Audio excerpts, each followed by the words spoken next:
Darcy from New York. Thank you, Darcy, for your question. She says, oh, this is a tough one.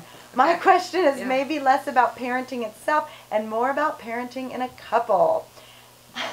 How do you negotiate differences in parenting styles? I don't know. If she figures it out, let me know. Yeah, right. My husband and I see eye to eye on a lot of things, but there are a few, sometimes general instances, where we really disagree. He tends to be more strict, more black and white, and I tend to be more fluid and focused on developing emotional intelligence. Is there a way to support each other and get out of each other's way without that, oh God, she or he is doing it wrong feeling in the pit of your stomach? Great question. Sorry you're experiencing this, but my guess is it's part of life. I think it's extremely common. And you're so lucky to be co-parenting with someone, because parenting is a very hard job. And so maybe take a moment to at least be grateful there's somebody in there with you. And now let's figure out. I have some ideas about what she could do. What do you think? Too. I also think that kids don't necessarily always need the parents to be completely aligned.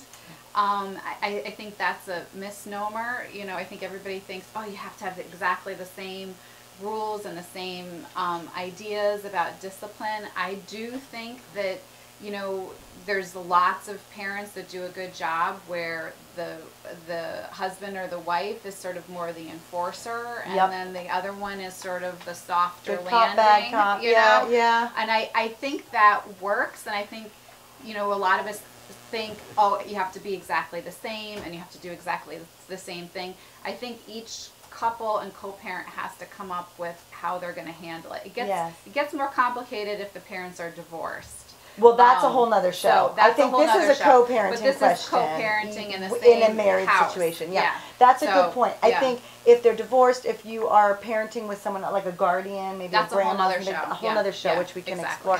Making sure that you have respect for one another is always a great thing in a marriage, right? With or without kids. An appreciation. And if you want them to see it from your side, make sure you're seeing it from their side. So what I would say is not in the moment. Take some time to reflect, and if there's a decision you double, you know, kind of thought about twice, I would go back and talk and go through the steps, right? Like, what led you to that? Here's how I might have handled it. And then you could even say, for the next month, we're going to make all decisions together. It'll be exhausting. You know, it'll be like, oh my gosh, we have to decide what's for dinner, and now I have to go call mom, right? Nobody wants But like, maybe you could do that for a week or a month. Try it out to kind of see where you're coming at in decision making. And I think you're right. Like, a kid doesn't have to have the same thing coming from. It's good to see that there's disagreement, but make sure that you are on the same page. That you have, and you're not angry with each other. You know, but sort of.